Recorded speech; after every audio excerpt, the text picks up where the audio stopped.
Welcome to the Dairy News and Views podcast, a production of the Iowa State University Extension and Outreach Dairy Team. Our podcast covers current educational, research, and industry tools available for your operation to manage healthy cows and calves while producing the highest quality dairy products. Testing. Leonard comes to us, like I said, from Madison, originally from the Eau Claire area. Did some time in East Africa, work time. But has been with a few different things. Maybe can introduce a few more things. Maybe been in Minnesota and a few other things. Just introduce yourself. Yeah, say I don't mean to keep walking away, but I thought maybe the interferences was causing that here. So, thank you for having me. It's always a pleasure. I'll kindly skip the introduction because I do want to get through a lot of content. So, Leonard Polzin, Dairy Markets and Policy Outreach Specialist. That's the long way of saying dairy economist. So, what I am going to ask all of you to do right here at the top of the hour is to take out your cell phones. So thank you for providing the Wi-Fi information there. And we're just going to start you off on some evaluation data collection here. And we'll kind of circle back to this at the end of the presentation as well. In there at the very end, you'll get a chance to ask kind of broad open-end questions. And I really encourage you to do so because myself, along with the rest of the dairy econ folks across the nation, we frequently get together and talk about, hey, what sort of questions are people asking? What sort of research or information are they needing that they're not currently getting? So really encourage you to fill that out and answer those things as we go. So I see some of you have your handouts out, brownie points for that. Good job, very studious.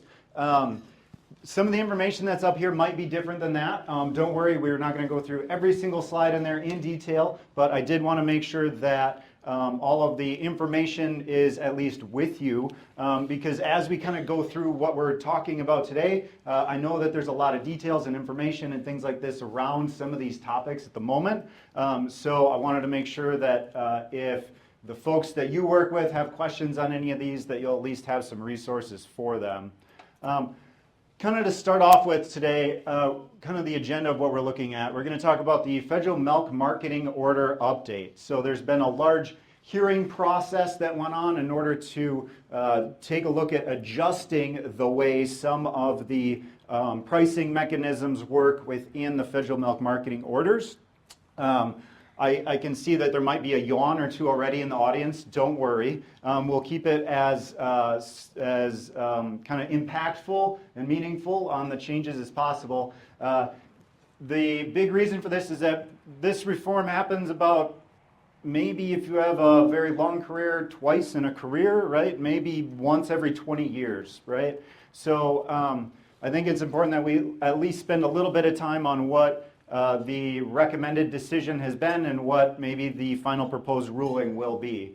After that, we'll take a look at what makes a good year for dairy on the producer level. So that way you can kind of see some of those key indicators that we're watching at the moment to see kind of where this current ride that we've been on will continue and persist. And all of that kind of leads into that supply, demand, and worldview perspective.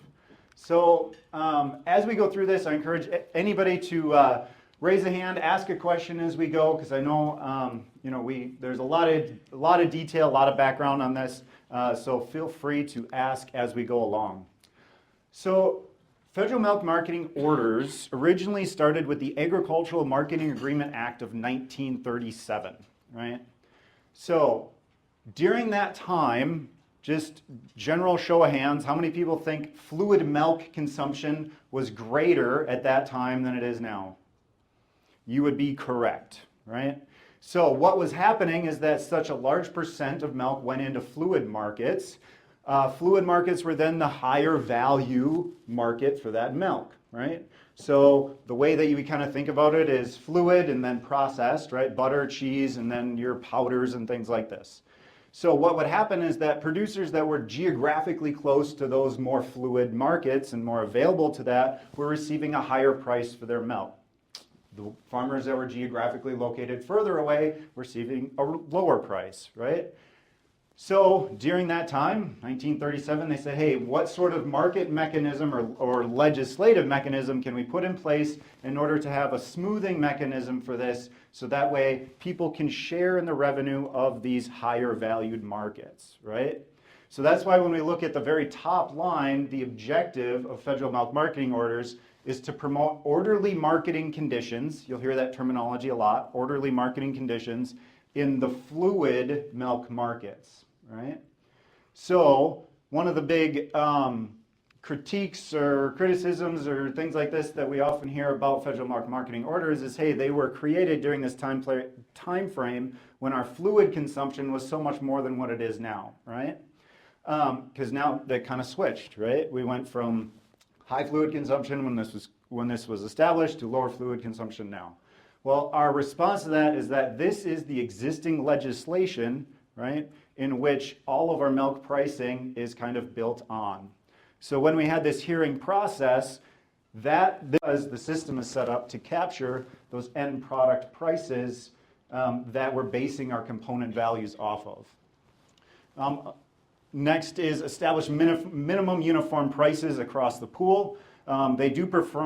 The orders do perform weights measures and component and volume audits. Also, federal milk marketing orders assure timely payments to producers.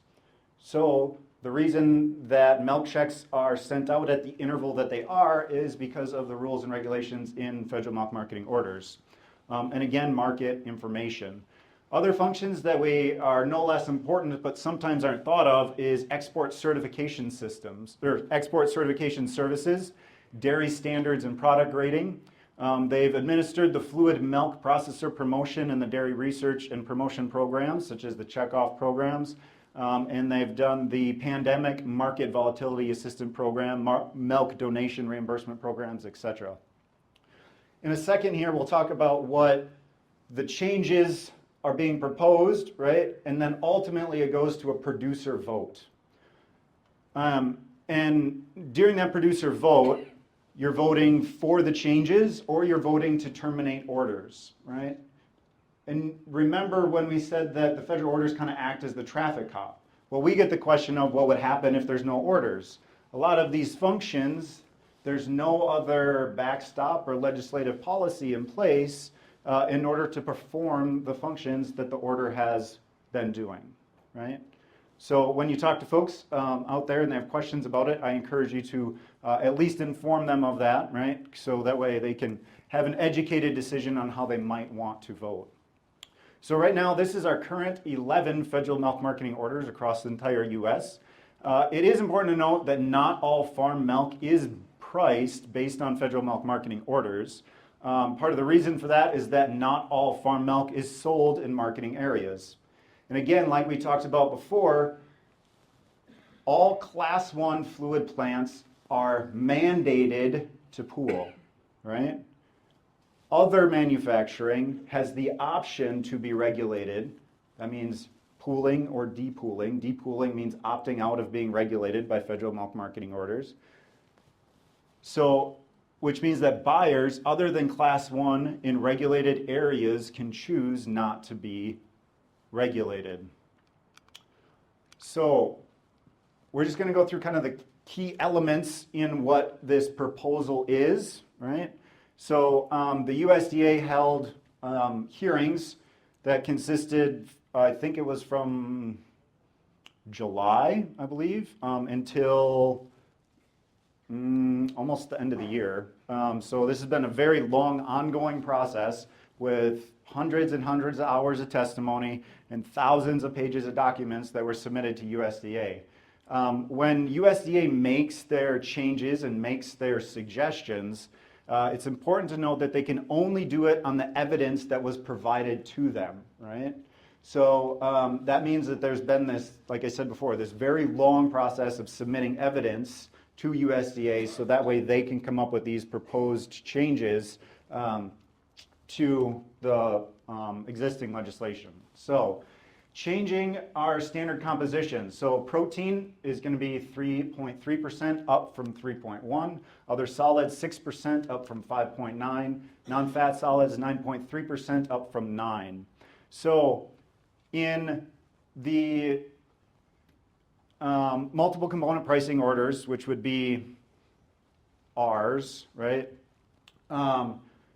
This won't may have so much of an effect because we're already paid on our component values, right? But in your skim fat orders, like in the East, Southeast, they'll see more of the value of their components being accounted for in their milk. So this would be, we'll put this in the increase column for producer pay price, right? In those orders. In the upper Midwest, Central, really not very much influence on pay price up or down either way.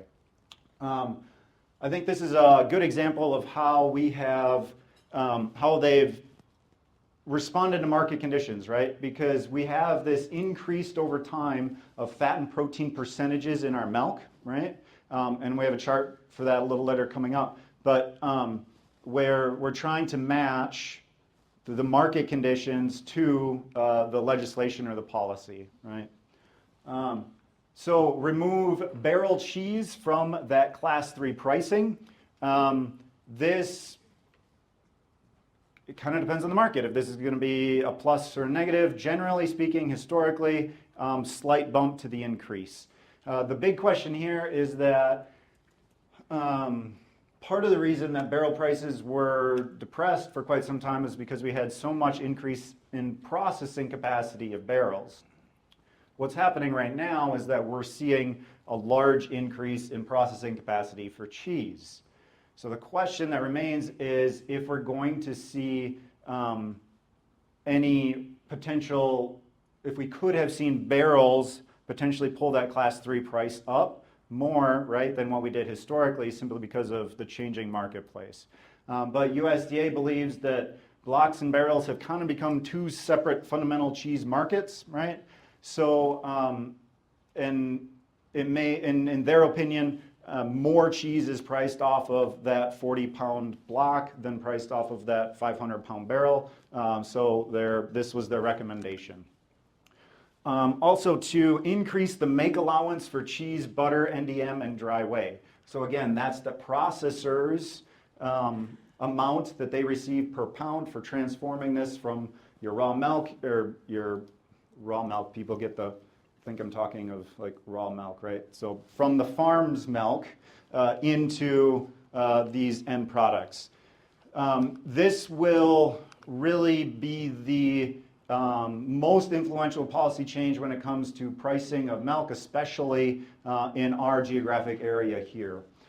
So the make allowance, so it's used in class 3 and class 4 pricing. We're seeing anywhere from a 5 to 7 cents per pound increase in that make allowance on that processor side.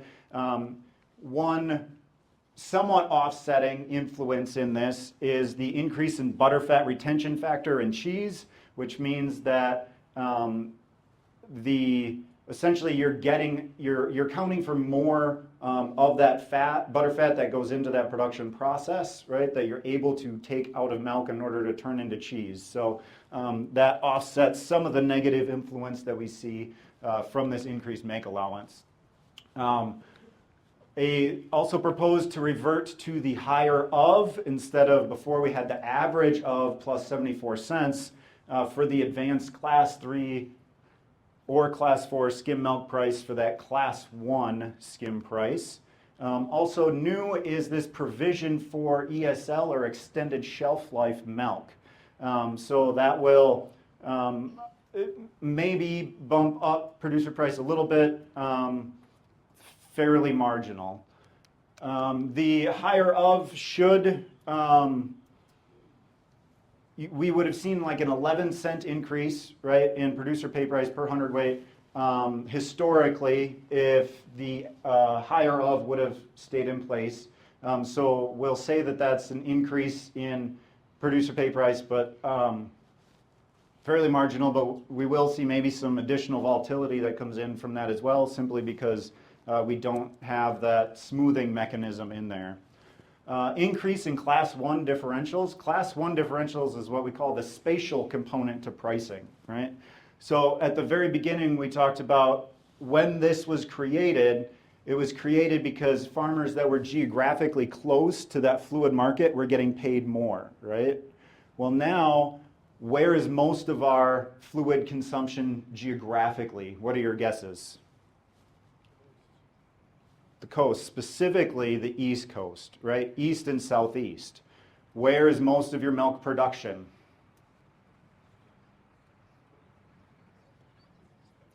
Say it louder. California, Wisconsin, Midwest, right? So the Class 1 price surface, or that Class 1 differential, is meant to be the geographic, right, representation of what it takes to incentivize milk movement from surplus areas, such as the area we're in, to deficit areas, such as the East and Southeast, right? So for every county in the entire U.S., there's been reviewed and changed to better represent the cost of moving that fluid milk from those surplus areas to those deficit areas. So increase in Wisconsin of about $1.20 per hundredweight, retain that $1.60 minimum differential value. The big thing here is that in high cheese production areas, we're not going to see as big a benefit from this as you do in some of the other classes, right? So will this be a benefit for Wisconsin? Sure, but it won't be anywhere near as much of a boost in pay price as it will in other geographic regions of the U.S. So we're going to just go through where we're at in the steps of the process of the rulemaking decision here. So everything that's grayed out is what's been done already. In July, the USDA issued their recommended decision. So everything that we've done analysis on and shared on is based on that, the recommended decision, right? If you want even more deep dive, my counterpart, Dr. Chuck Nicholson, and I have done over 8 hours of presentations and webinars in the last week or less. So if you go to YouTube and search federal milk marketing orders, you'll find all kinds of additional deep dive into each one of those proposed topics up there. In September, parties filed comments and exceptions to USDA based on what this recommended decision was, right? From there, USDA, they take and they review them and they see, hey, is there anything substantial that we missed? Is there anything that needs to be included that isn't, or slight changes or adjustments? Generally speaking, historically, we don't see any very large, broad, sweeping new changes, additions, corrections, anything like that from comment periods, right? So I would say that whatever is the recommended decision historically seems to be what the final decision is as well. So the USDA is going to issue their final decision sometime in mid-November. So that's coming up rather quickly. Now, once that happens, they'll specify what that final decision is, the representative month, which means that the people that pooled, right, in an order changes every month, right? What they're going to do is choose the month that is most representative, and then that will be the month in which people are in that order are notified about their eligibility to vote. So we're looking at this referendum. The referendum is that voting process, right, to happen around early October. Final decision comes out in November. After that, early 2025, we're looking at holding that voting period. And then after that, the USDA will be implementing their amendments as well. This is kind of the biggest thing and the biggest message for everybody in the room as you're talking with folks. So dairy farmers have the opportunity to vote whether to adopt the order with the changes of that final decision. Again, that final decision is what's coming out in November, or terminate the order, right? When they vote, they're voting on the order in which they participate. They're not voting on the system entirely, right? So if you sell to order 30 and your milk goes to order 30, you're voting on order 30. If your milk goes to order 33, right, you're voting in order 33. Again, you're voting to adopt the changes of the final decision, terminate the order. Those are the two options. Maintaining the current provisions or the status quo, that's not what is being considered. So it's either you take the orders with the changes or you don't have the orders. So the big question then is, are you better off with the federal orders or better off without the federal orders? And again, not whether you like the changes. So if the order is voted out, you would lose all of the beneficial benefits of the federal orders, which, again, we talked about at the beginning, right? You kind of lose that traffic cop. You lose all of the market information, the reporting, the assurance of timely payments, all of these things. So you also eliminate all the aspects of the orders not related to milk pricing, including auditing, testing, market information, all of these things. It is possible that all of these become replaced with a different piece of legislation. However, that is not currently a thing, right? That's not on the table at the moment. That's not being considered, right? So it's not like if we vote orders out, then we'll have this new piece of legislation automatically, right? That's like the Farm Bill. That's been a very long, drawn-out process. It doesn't look like it's going to be coming anytime soon, right? So now if you add some additional piece of legislation and try to get it through the legislative process, right, that's what you would be facing if you're trying to replace the functions of federal orders with something different. What we have seen is that when orders are eliminated historically, the farm milk price does get closer or approximates that Class 3 price. This is based on when that Western order, which is Idaho, was terminated in 2004. Also, opportunities to pool milk and other orders would be limited. Also, you would eliminate any PPDs, producer price differentials. So in Order 32, it averaged $1.20 from January 2022 to date. We just recently had our first negative PPD in 3 years. So this average is down to like 29 cents now. But in Order 30, it averaged that 30 cents from January to date. So the referendum process. When USDA announces the final decision, it'll specify all the details of the voting, including that representative month, eligibility, timing of the vote, etc. So what does it take for this to approve? So it has to have 2/3 of the voting producers have to approve, right? If that is not the case, then USDA goes to 2/3 of the milk volume represented for producers. So this is kind of just a dynamic modeling mock-up of what we would expect from these changes. Initially, we would see lower farm milk prices in that pooled category, which would increase the demand for farm milk for cheese, and then you would have some sort of adjustments in order to capture that quantity of milk that's needed. So the milk supply and demand balance would take effect. Likely what we would see is some pressure for premiums to come back, which we've seen kind of decline historically here, especially recently, which would then hopefully have that offsetting positive effect on farm pay price.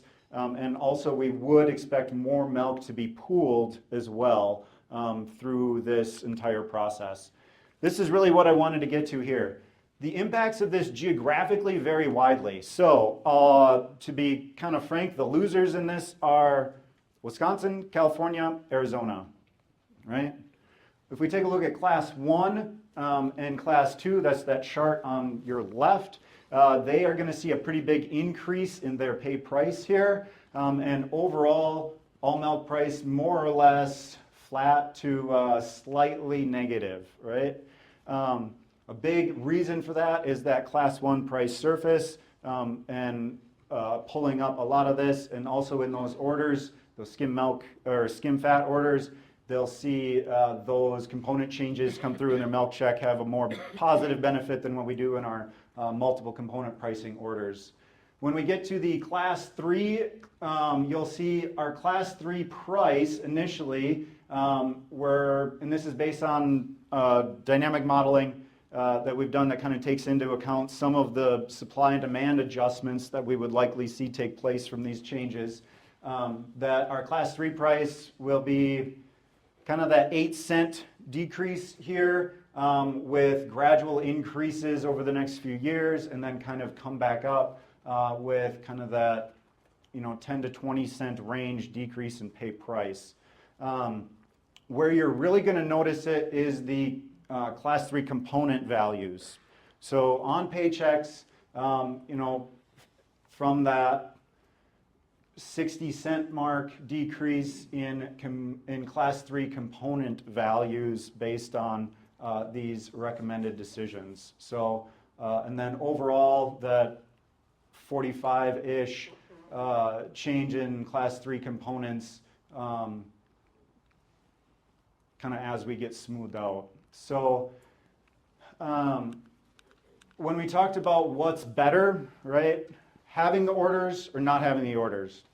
If we take a look and we figure out the class 3 components, current class 3 component values, plus our PPD at our current test level, that's that top blue line, right? That's historically where we're at, where we've been.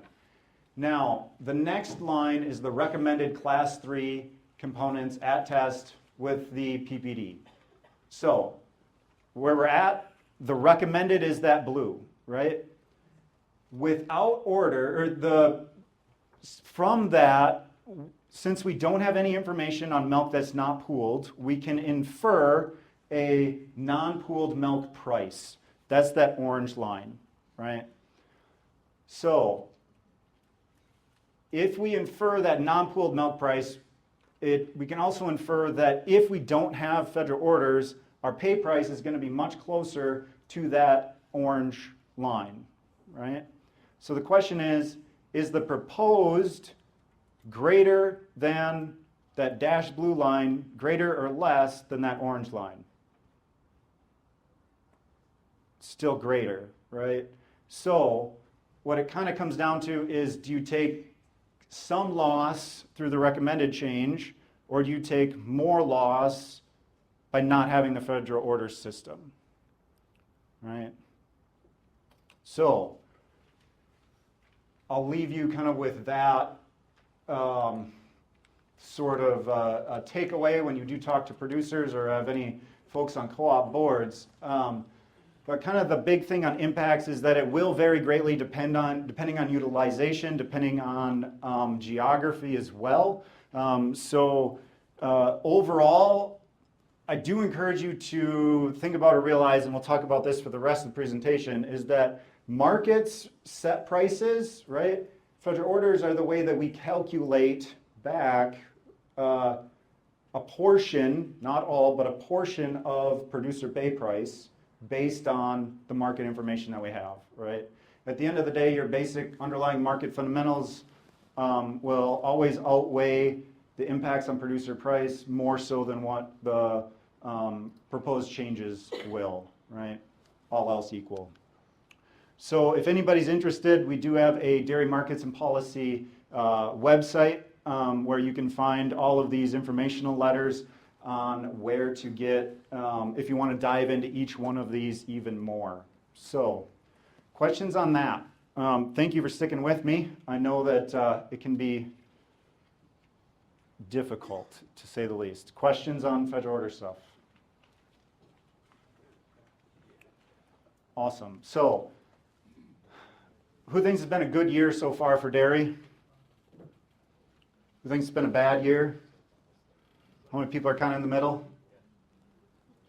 I see more hands, at least, towards that middle to good side, right? I would agree with that. In dairy, we see a $10 per hundredweight difference in cost of production across farms every single year. That doesn't matter their farm size, farm type, anything like this, right? So it's always hard to say that this year is a great year or a bad year, right? Because this cost in production across farms is so wide, right? I would say in general, prices have been quite well for a while here. The big question is, how long will that last? And then if it does start to decline, what does that look like? So that's hopefully the answer, or the question that we'll be answering going through with the rest of our time here. But I do want to talk about what makes a good year for dairy. This is some work done by Dr. Chuck Nicholson, and what this looks like is the price cycles of dairy over time. So we have to run the model again next week, but this red line essentially continues the same price cycle pattern that we would expect, right? So what happens? What do people say? The cure to high prices is high prices, right? We see high prices, we see that response. And again, most of our volatility that we see in prices comes from the supply side, generally speaking, right? So cure to high prices is high prices, farmers respond. We increase our cow numbers, increase production. What happens? Prices come back down. And then prices come back down. Cure for low prices is low prices. We see that milk price come back up again. What's interesting about this is that our price cycles range anywhere from 23 to 45 months. And the mean amplitude, right? Amplitude of these price cycles is about $9 per hundredweight, and the maximum is about 11. So I think that that's a pretty good reference range that I do believe is likely to continue here. Not only do we have that $10 per hundredweight difference or spread in production cost, but we also have $10 per hundredweight price cycle difference historically as well. When I talk to producer groups, I always tell them, hey, when you're in the bottom of this trough, should you go to your lender and say, hey, we're at the bottom right now, everything is sunshine and rainbows, you should give me all the money that I ask for because we're going to be into great times, right? Answer, no, right? I think it's a good rule of thumb. Would I bet the ranch on it? Probably not, right? But I do think it does show the interesting supply and demand responses that we've seen historically for milk pricing. So this is data out of New York. But what's interesting is that if you look at data from New York, Michigan, Wisconsin, when you're talking about dairy farms, they're all very comparable. So don't let that hang you up. On the 20-year span that this shows, when we take a look at what a good year is, we've had 8 of them, average year 6, a poor year 9. Look at our return on assets. So on a good year, we're at 10%. On an average year, we're at 6.4%. What I think is interesting is the dairy farm exit number, because as we look at average years versus poor years, not a huge difference in the amount of dairy farm exits, right? So when looking at return on assets, it's pretty easy to look, as most of you in this room I'm sure would know, that if you look at income over feed cost, that tracks very closely with that return on asset number. And this kind of sets the stage for what we'll be talking about for the rest of our time here. But figuring out what makes that good year, average year, and poor year. On a good year, our milk supply, who knows historically about what our increase in supply was like for the last 40 years on an annual basis? Any guesses? Somebody said it. 1 to 2%, right? A lot of that was driven by that end product demand, specifically in cheese, right? We could pretty much absorb that 2 to slightly under 2% growth pretty regularly, right? As the market has changed, if we get that milk supply response of that 2%, now that means that we're in a bad year, right? Exports, pretty big difference, right? Exports, as they become an increasingly large percent of our total milk solid production, they're really going to be a driver in what makes a good year or a bad year. And then same with our ending stocks, right? Those kind of go hand in hand. So, and again, that just kind of looks at our exports as well. We're just going to run through some of our supply metrics here. It's no surprise to a lot of you, cow numbers have been relatively flat to down here recently, and this blue line kind of shows that as we go along. We're not going to get into the exact numbers of that, but just remember, keep that in your mind here, that cow numbers relatively flat. Our livestock slaughter has been down as well, right? What that means is that animals that are in the herd seem to be staying in the herd a little bit longer, right? Some of that is due to replacement cost, right? And some of that's just due to optimizing inventories on the farm level. Our milk production per cow has been fairly solid, well within our normal range. And same thing with our milk production year over year. So this is our milk production to date, year over year. And you can see we're down a little bit, right? So our supplies are down. We said that we had to be down, about 1% in order to have a good year. And it looks like on our milk production side, we'll be close to that, right? That's really what's been keeping some of our recently higher prices higher, right? Is that we haven't seen this huge response in milk production like we historically would have. So that's kind of created this longer tail and higher milk prices that we're seeing at the moment. I mentioned this before, component values. Component values, even though our cow numbers were flat and our production was low, we're getting more pounds of components in our milk that are shipped out, right? So you can see over time, every single year, we're seeing this line go higher and higher and higher. There's a dairy science faculty at Cornell that says pretty soon we'll just be milking cows and it'll just be yogurt, right from the start, right? So same thing with protein. We keep going up and up.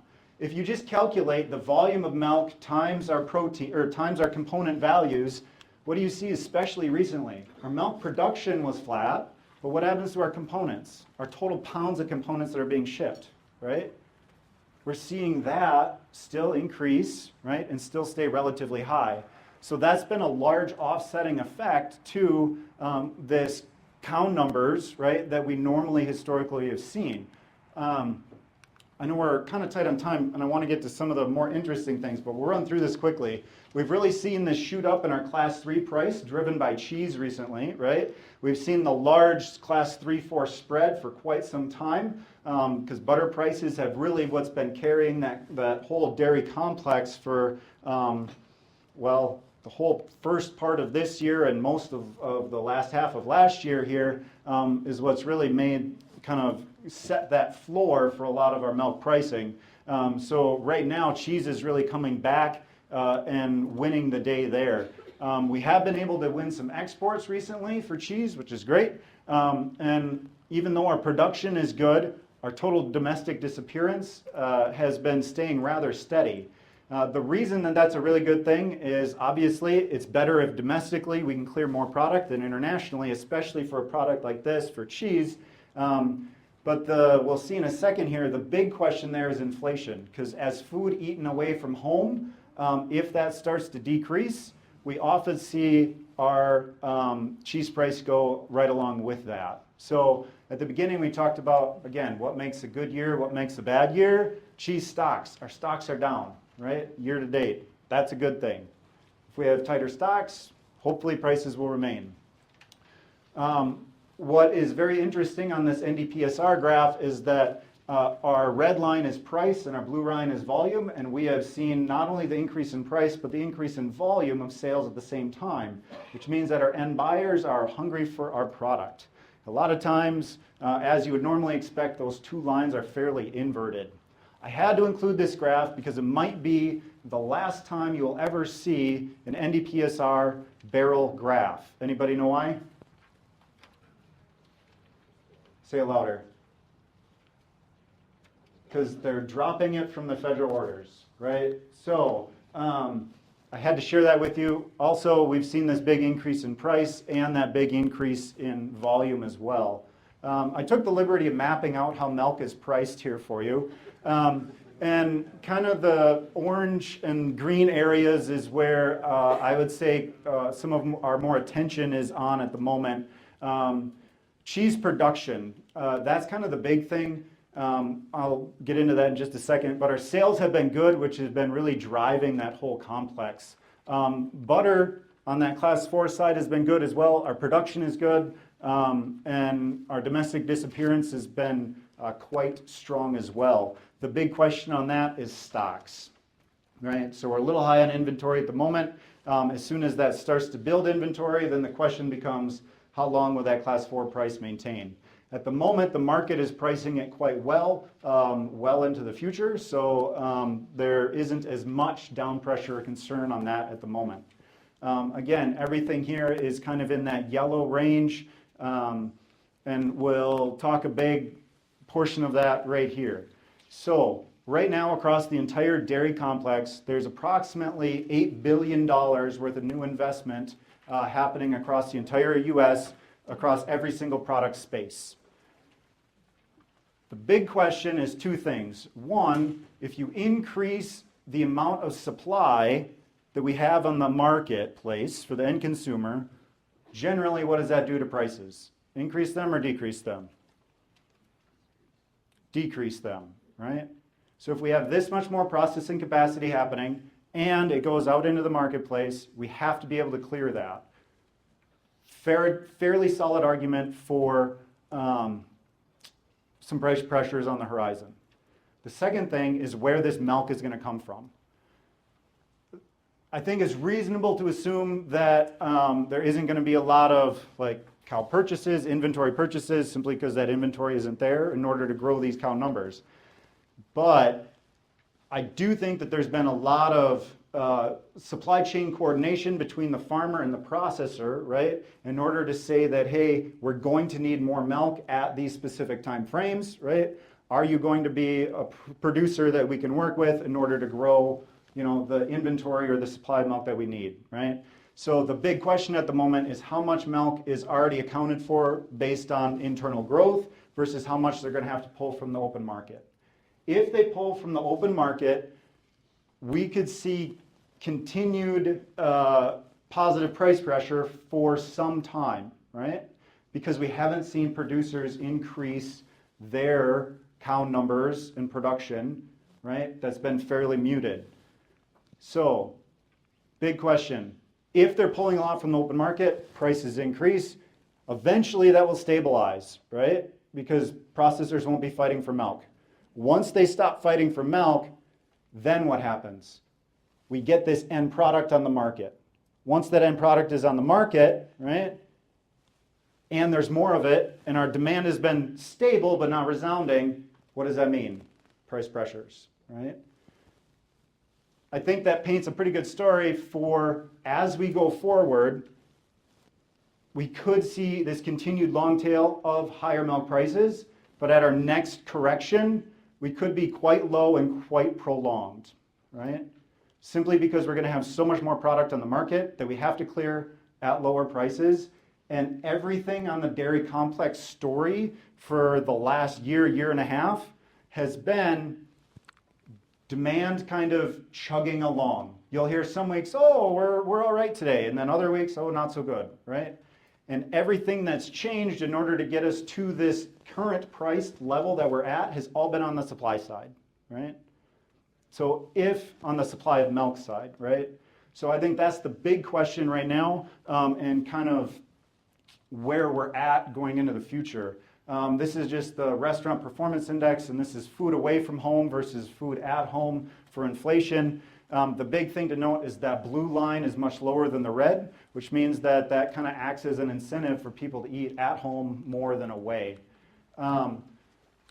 Of course, we're increasing more of our exports as we go on. The big thing here is that our price for dairy is still above the world price.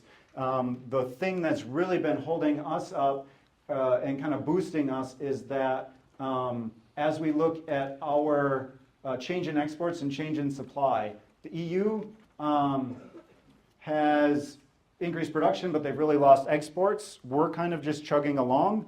The big thing is China, where they've been pulling back a lot recently. There was just an article this morning about their lack of a resounding economy. So as we try to keep winning those exports, right, we have to do it in markets that historically have not been our larger players. So this is what I wanted to get to, our forecast right here. That class 3 price, if you look on the back side of that, does that go up or down? Down, right? And I think that the market is probably pricing in some of these pressures in processing. I think it's pricing in some of these changes that will likely happen from the federal milk marketing orders, right? And I think is probably pricing in that maybe more of that supply of milk that's needed for new processing is already accounted for, right? Because we're going to see in February, there's been announced some of the big processing coming online. And then that class 4 price, which is kind of translates to that butter price, fairly solid chugging along. The big thing that I would look at there is if inventories start to grow. So from the class 3 price, we used to say like $1.50 more that they get for the mailbox. Does that still hold pretty true? The big thing there is we are seeing an incredible spread in mailbox price from one fence line to another. I mean, I've heard everything from $3 difference to $5 difference per hundredweight in pay price, simply because of who their milk goes to, right? So that's another big issue, right, that we're kind of seeing. I think in order to hopefully stay somewhat on time here and look at where we're going, I think we are going to be treading water for price, right? But happily compared to where we had been, right? Am I going to say it's profitability for all and sunshine and rainbows? Probably not, right? But I do think there's enough fundamental market things at the moment that are going to keep carrying us through our current price levels, right? Until we change. The big question right now is when that's going to happen, how far it's going to go when it does go down, and how long that could last. Because based on some of these market conditions that only happen sporadically, right? That increased processing, change in policy, all of these things, we could see the next time that prices are lower, stay lower for longer, right? As we wait for that market to start absorbing product and work its way through. So this is my range at the moment. I think until we get above $2 cheese, it's going to be hard to say that we're going to be $25 milk or above. This institution is an equal opportunity provider. For the full non-discrimination statement or combination inquiries, go to www.extension.iastate.edu/diversity/ext.